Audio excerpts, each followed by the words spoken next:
The town of Millhaven, Kentucky had a population of 4,312 people, a single traffic light, a diner called Patsy's that had been open since 1974, and the particular pride of small places that have survived long enough to believe their survival means something. It sat in the eastern part of the state where the land folded into itself in gentle hills covered with oak and maple, and in October those hills turned colors so vivid they looked painted by someone showing off, and the people of Millhaven had learned to take that beauty for granted, the way people take for granted anything that has always been there.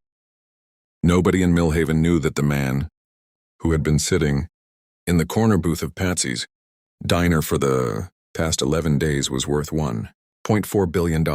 They knew his name was Roy. He had told that much to Patsy herself on the first morning, when she had brought him coffee without asking, and he had said thank you, and she had said you're welcome and asked his name because that was how things worked at Patsy's. They knew he was quiet and polite and tipped exactly 20% every single time, which in Millhaven was considered generous but not suspiciously so. They knew he wore the same rotation of clothes, flannel shirts, worn canvas pants, a heavy denim jacket with a torn pocket that he never seemed to get around to fixing, and that he nursed his coffee for long stretches and watched the diner the way people watch things they are trying to memorize.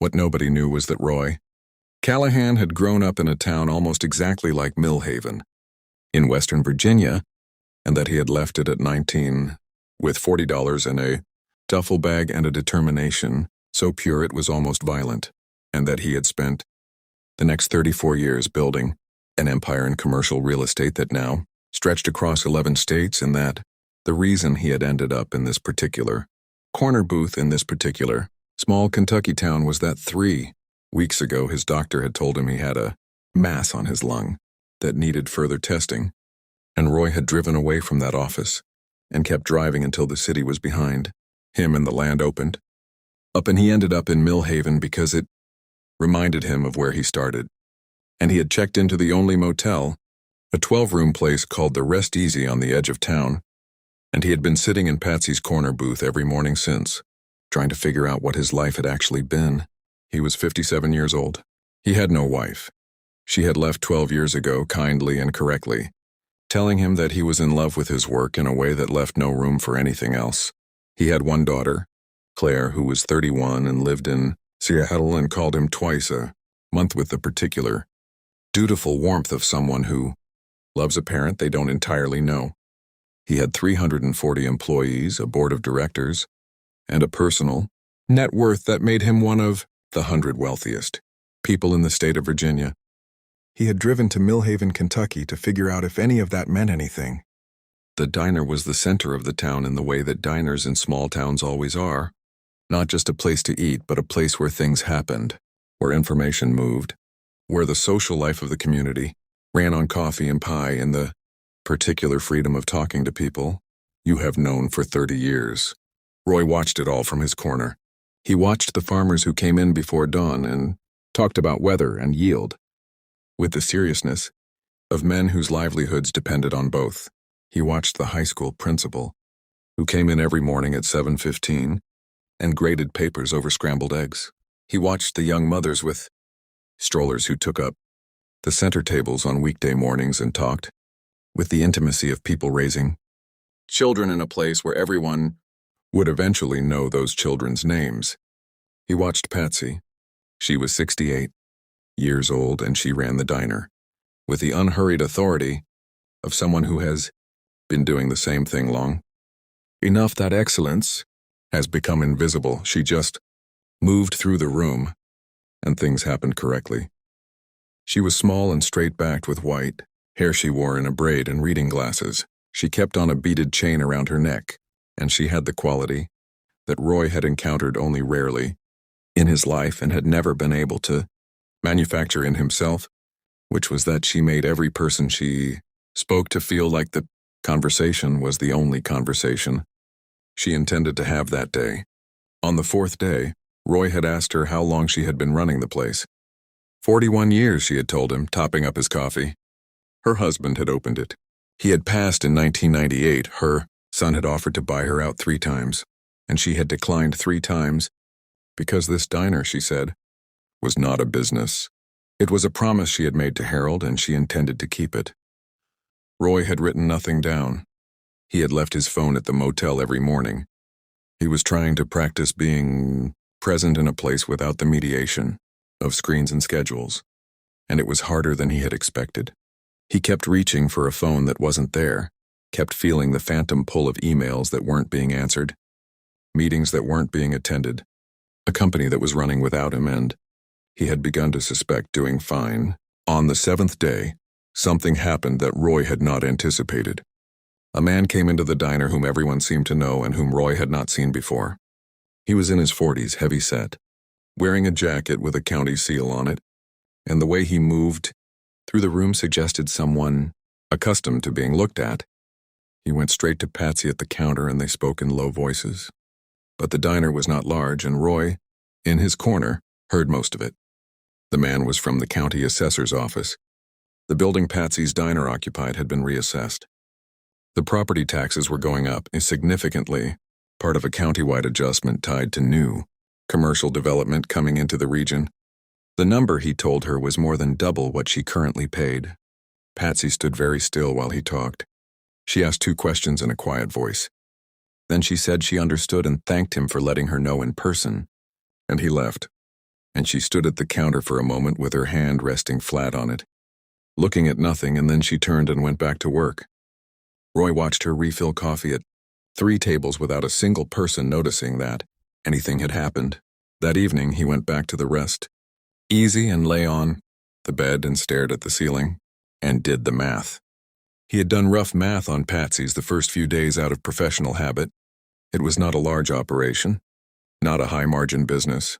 A doubling of the property tax for a diner this size, running on the economics of small-town breakfast and lunch trade, would be the kind of thing that ended 41-year promises. He thought about Harold, whom he had never met, who had opened a diner in Millhaven in 1974 and given his wife something to keep. He thought about his own father, who had worked 30 years in a lumberyard in Western Virginia and come home every night with sawdust in his collar, and had never once talked about money at the dinner table, because in his father's understanding money was a tool, not a subject. He thought about Claire in Seattle, who called twice a month with dutiful warmth, and about what it would mean to be known by your daughter rather than just loved by her. He thought about the mass on his lung and the follow-up appointment he had, rescheduled twice and would need to stop rescheduling. He did not sleep well. On the 9th morning, a Saturday, the diner was fuller than usual. There was a table of high school football players who had won a game the night before, still wearing their jerseys, eating with the enormous appetite of young men who have burned everything they had. There was an older couple celebrating what turned out to be their 47th anniversary. Roy learned this because Patsy brought them a slice of pie with a candle in it without being asked, because she had known them for 30 years and knew the date. There was a young woman sitting alone by the window with a laptop and a cup of tea who turned out to be a kindergarten teacher preparing lesson plans on her day off. Roy watched all of it. He thought about what this room was, not as a real estate asset, not as a commercial property, not as anything his professional vocabulary had words for. He thought about what it meant that 47 years of anniversaries had been marked in this booth, that football victories had been consumed at this table, that lesson plans for 5-year-olds had been written next to this window. He thought about the specific, irreplaceable thing that was Patsy moving through this room with her reading glasses on their beaded chain, making every person feel like the only conversation she intended to have. You could not build this. You could only protect it. On the 11th day, Roy checked out of the Rest Easy, settled his bill in cash, and drove to the county assessor's office, which was in the next town over 12 miles away. He spent 45 minutes there. Then he drove to a law office he had identified the night before and spent another 2 hours.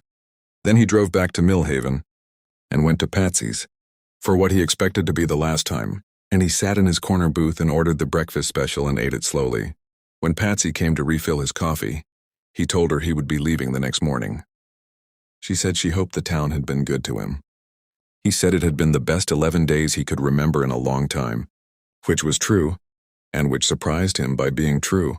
She nodded and started to turn away, and he said, "Patsy, there's something you should know." She turned back.